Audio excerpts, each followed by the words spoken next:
Good morning, everybody. I think we're going to get started.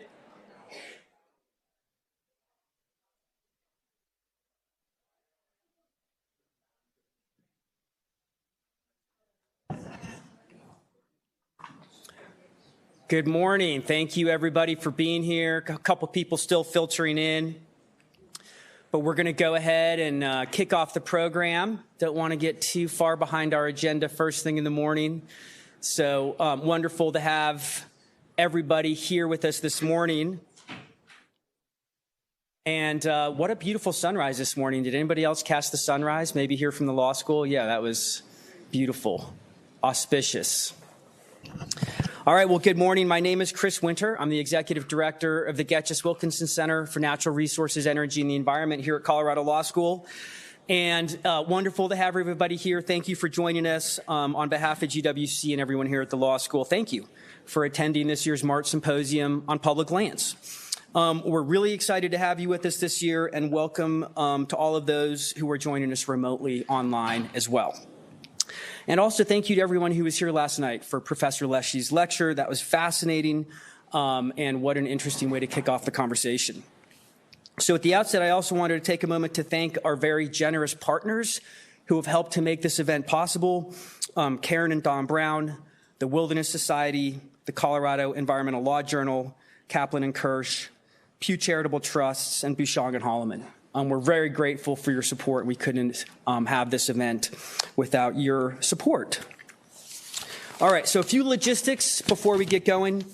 Lunch is going to be served right next door, so you can look forward to that. You'll be able to grab a sandwich and eat outside or in the communal space here at the law school. Please don't bring food into the courtroom, but otherwise you're welcome to hang out anywhere you can find some space. After the program ends this afternoon, we'll be upstairs in Shading Commons where we were last night if you were here. So we'll have a reception and be able to connect with the speakers, enjoy some food and drinks. The bathrooms, so for those of you who aren't familiar with the law school, are at the very end of the long hallway over there. So it's a little bit of a walk, but it's not too bad.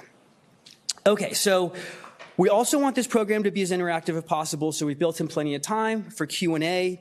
Into each of the panels. We're going to be using a tool called Slido to help us run the Q&A process.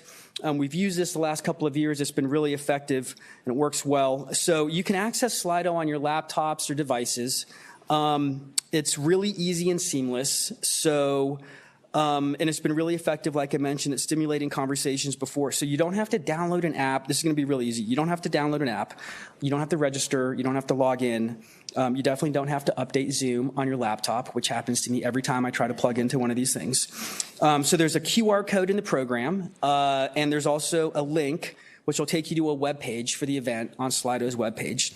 So you'll just be able to type in your questions. You can do that under your name. You can do that anonymously. You can also upvote other people's questions, so you can kind of weigh in and let us know which ones that you would like to hear.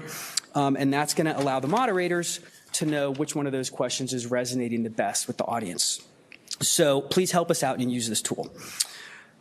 Okay, I also want to acknowledge some of the people who made this event possible.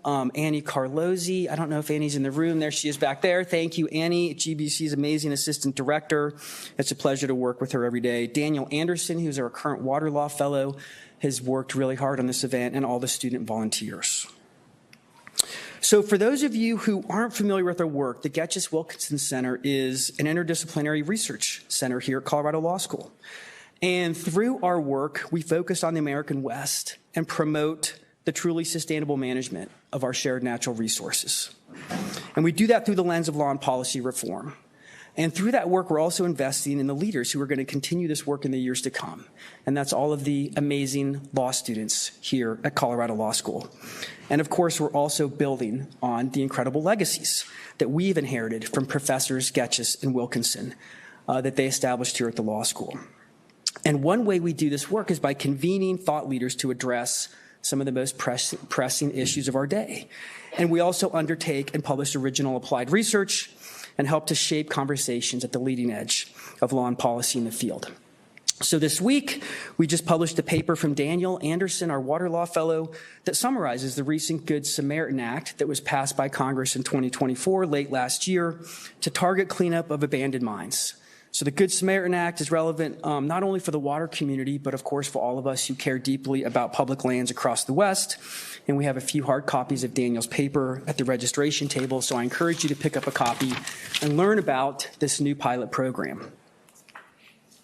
So that brings me to today's event, the Martz Symposium, which is named in honor of Clyde Martz, one of the seminal figures in natural resources law, not only here at Colorado Law School, but also nationally. So Professor Martz wrote the first textbook on natural resources law during his tenure here at Colorado Law School. He went to work at Davis, Graham, and Stubbs in Denver for many years, and he also committed himself to public service in the federal government. Clyde also founded the Natural Resources Law Center, which became the Getches-Wilkinson Center, and so we carry on his work in part through this symposium and similar convenings.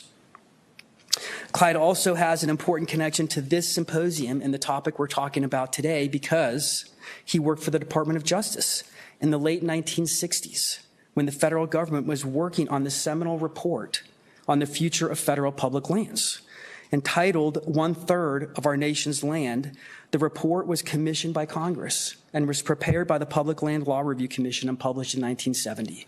And Clyde made really important contributions to that piece of work.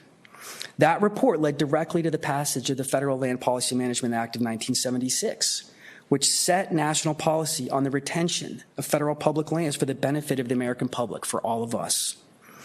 And in 1984, Clyde spoke here at GWC's summer conference about FLPMA. And so at that time in 1984, Clyde shared the opening passage of the report for the audience, and I think it's worth resharing those words with all of you as we get into the program, so if you'll indulge me. Feeling the pressures of an enlarging population, burgeoning growth, and expanding demand for land and natural resources, the American people today have an almost desperate need to determine the best purposes to which their public lands and the wealth and opportunities of these lands should be dedicated. So that's the opening passage of the report that was published in 1970. After extensive work, the commission that was looking at these issues in 1970 recommended the following. This was their recommendation in the opening passages of the report. The policy of large-scale disposal of public lands, reflected by the majority of statutes in force today, be revised, and that future disposal should be of only those lands that will achieve maximum benefit for the general public and non-federal ownership, maximum benefit for the general public, while retaining in federal ownership those whose values must be preserved so that they may be used and enjoyed by all Americans.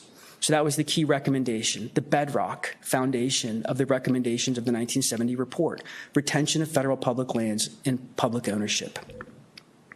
In 1976, Congress, of course, passed FLPMA and put into place exactly this policy of retaining federal public lands in public ownership. And so now, 50 years later, we find ourselves at another crossroads.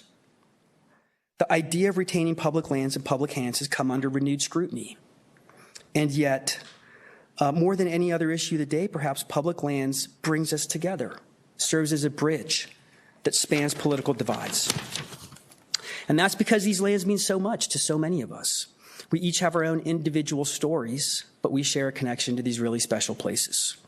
And of course, public lands in the country are ancestral homelands of Indigenous peoples, and it's important for us also to acknowledge and honor this complex and difficult history. And so I also want to extend a special thank you to all of our Indigenous speakers and audience members for joining us for the symposium and for contributing to this really important conversation. We're honored that you are here with us today.